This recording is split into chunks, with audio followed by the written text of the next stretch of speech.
Salut à tous et bienvenue sur la chaîne Esquisse Miniature. Dans cette vidéo, on va parler d'un outil qui va nous servir à lisser le PLA en le chauffant, un peu comme on pourrait utiliser un fer à souder, sauf que là c'est vraiment un objet qui est fait pour, qui ressemble un peu à un fer à souder, avec plein de petits embouts différents et qui va nous permettre d'étaler, d'écraser, de créer des empreintes dans le PLA déjà imprimé en 3D et on va voir ce que ça donne.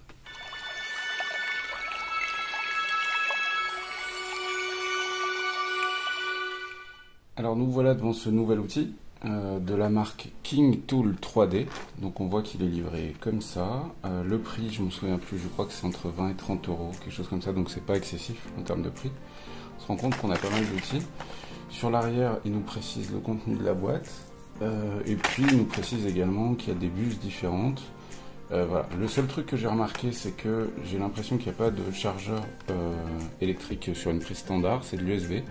Donc il faut avoir, on en a tous plein à la maison, les adaptateurs USB vers prise électrique. Moi je vais me servir ici d'une batterie solaire, ce sera plus pratique pour la vidéo. Là je vais ouvrir la boîte et puis après on regarde le contenu.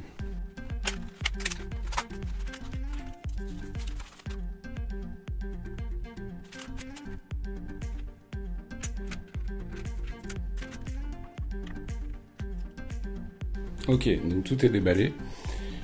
Alors on a ça qui va servir essentiellement à nettoyer l'outil, tout simplement. Parce qu'on peut avoir du coup du plastique, du PLA qui va rester collé, j'imagine, sur l'embout et sur les différents embouts qu'ils nous proposent avec.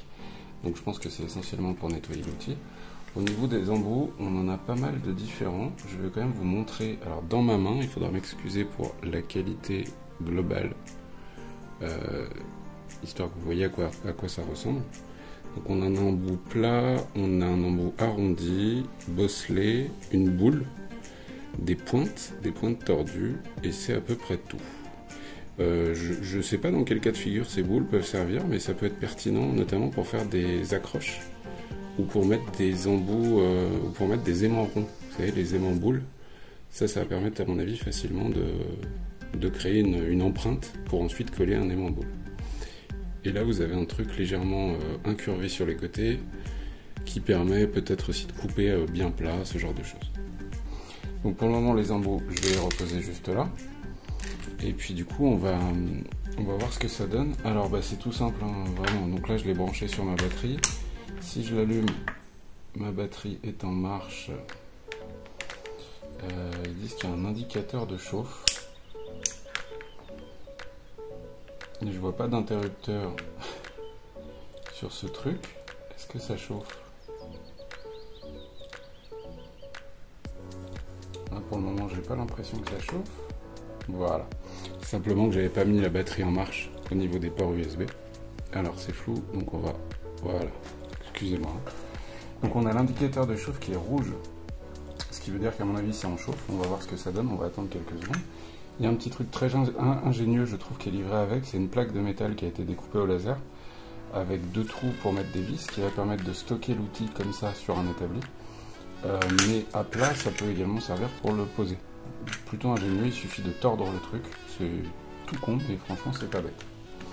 Et alors, pourquoi ces outils? Pour le PLA. En fait, je vais vous montrer dans cet exemple-là. Ce genre de pièces que je choisis volontairement d'imprimer sans support. Elles sont imprimées à plat. Mais comme vous pouvez le constater, à l'intérieur, c'est creux. Ce qui fait que ma partie supérieure ici, vu que je n'avais pas mis de support et qui coïncide parfaitement avec la partie en dessous, j'ai des endroits avec du fil comme ça. C'est ce qu'on appelle le phénomène d'effondrement. Alors, je ne parle pas de notre planète, hein, là je parle d'impression FDM. Où le fait qu'il n'y ait pas de support fait qu'il y a certains fils qui tombent.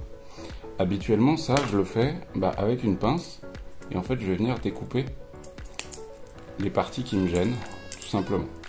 Le truc, c'est que dans ce cas-là, ça fait une finition qui est franchement pas parfaite.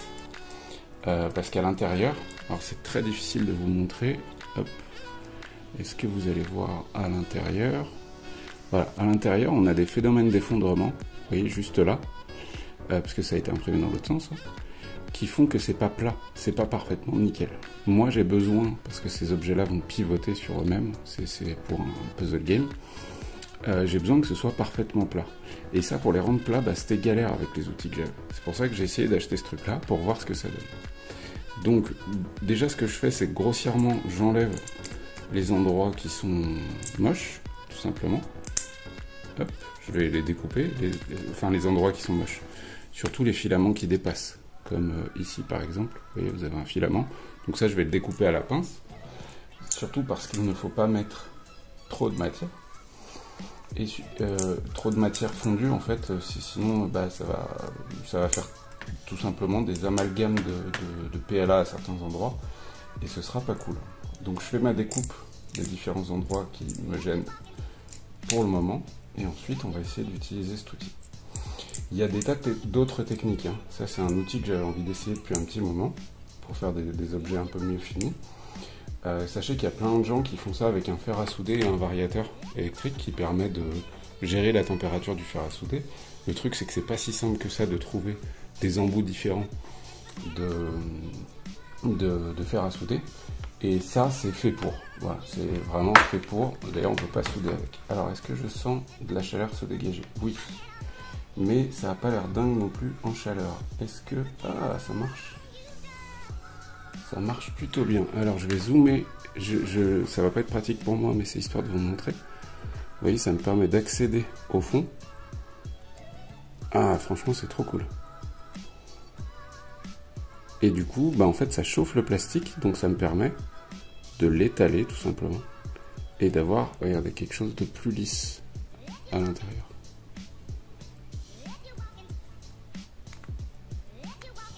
Ça évitera les aspérités gênantes pour la rotation de cet objet. Vous voyez, ici j'ai un gros bout qui est vraiment gênant.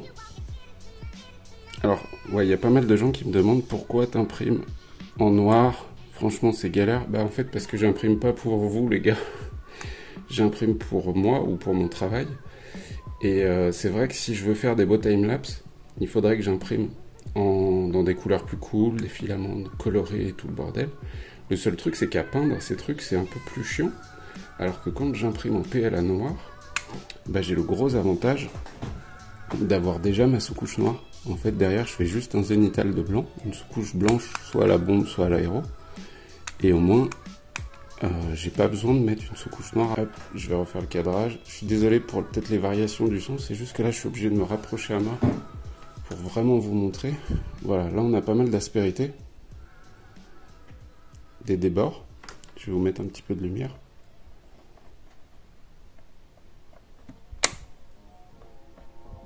Voilà. Donc il y a des aspérités vraiment qui vont être gênantes pour que la pièce pivote.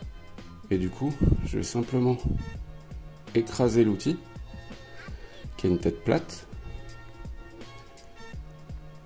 Et ça marche super bien. Hein. Franchement, là, sur PLA, c'est vraiment cool. Je pensais pas que ça allait, je sais pas, chauffer à la bonne température. Je pensais que ça allait être justement délicat à régler en température ou autre. Mais en fait, je pense qu'ils ont vraiment fait un outil, vraiment pour ça, qui a la température parfaite. Si jamais on insiste beaucoup à un endroit, on va abîmer l'objet. Donc faut pas y aller comme un bourrin non plus. Sur quoi je pourrais vous montrer? Parce que j'ai pas de chute. J'ai pas de chute à vous montrer particulièrement. Mais voilà, on va prendre l'exemple. Ici, vous voyez, il y a des filaments qui sont chiants. Donc déjà, si je peux les couper comme ça.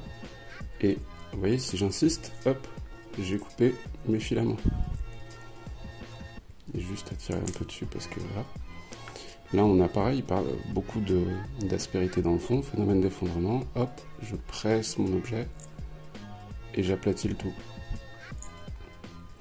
Je pense que c'est un outil qui peut aussi grandement servir à solidifier un objet. Couplé avec un comment ça s'appelle, un stylo 3D pour combler certains endroits. Ça peut être vraiment très cool. Donc écoutez, franchement, c'est exactement ce que je voulais. Ça ne servira pas à tout le monde, mais je voulais vous partager l'utilisation de ce nouveau petit outil. Oui, pour aplatir, vraiment. C'est vraiment cool. Je pense que ça peut servir dans plein d'autres cas de figure. Lisser quelque chose qui doit être bien plus lisse. On a des embouts aussi un petit peu différents. Vraiment, il y a moyen de faire plein de choses avec. Ensuite, vous avez la brosse métallique. Vous voyez, c'est vraiment prévu pour, c'est bien foutu. Enfin, ils ont prévu tous les petits outils avec. Et une fois que c'est fait, hop, on a juste à éteindre l'objet. Et ça a l'air de chauffer assez vite parce que là, le temps de vous parler, c'était suffisamment chaud pour être utilisé. Donc franchement, c'est très cool. Voilà, c'était rien de plus qu'une petite vidéo sur ce petit outil de chez King Tool. Ce n'est pas une sponsor, je l'ai payé, comme l'immense majorité du matériel que je vous montre en vidéo. Pour sûr, je vais m'en servir de manière assez importante. Ah, vu que j'ai la batterie, je peux même vous dire combien il consomme. Si je l'allume, combien il consomme en chauffe? Il consomme 4 watts. Ouais, c'est ça. Vous voyez, c'est indiqué juste là. On est à 4 watts de consommation, j'ai rien d'autre de branché dessus. Donc c'est que dalle en termes de consommation électrique. C'est une ampoule en gros, quoi. Voilà, j'espère que cette vidéo vous a plu. Je vais faire une petite conclusion et puis au moins bah, vous savez que ça existe. Et voilà, du coup, vidéo terminée. J'ai rien à rajouter de plus. C'est pas non plus transcendant comme matériel, mais c'est franchement très pratique. Moi, je m'en sers du coup pour faire des puzzle games pour du jeu de rôle grandeur nature. Mais j'ai pas de doute que ça peut servir dans plein d'autres cas. Vraiment, ça me donne des idées. Le fait qu'ils aient créé cette empreinte ronde de boule en fait, de pouvoir mettre des aimants ronds. Vous savez, ces petits aimants néodymes qui ressemblent à des billes et qui permettent de connecter des jouets par exemple. Il y a des tas de jouets qui sont connectés comme ça. Plutôt que de les prévoir dans le fichier 3D et qui ne soient pas forcément à la bonne taille, qu'il y ait eu un problème pendant l'impression qui fait que c'est pas parfait, etc. Là, si on trouve les billes néodymes aimants, donc exactement à la taille de l'empreinte de ce chauffe PLA, on va pouvoir créer l'empreinte nickel, mettre un point de colle et foutre la bille, et je pense qu'en termes de solidité ce sera bien mieux. Bref, voilà une idée qui m'est venue en utilisant cet objet. Dans tous les cas, je l'ai trouvé très pratique. J'ai pu finir mon coffre à trésor correctement. Et puis voilà, je vous souhaite bonne peinture, bon jeu, bon print, bon plein de choses. Profitez de la fin de l'été si c'est encore l'été au moment où vous regardez cette vidéo. Et on se retrouve très vite pour d'autres vidéos.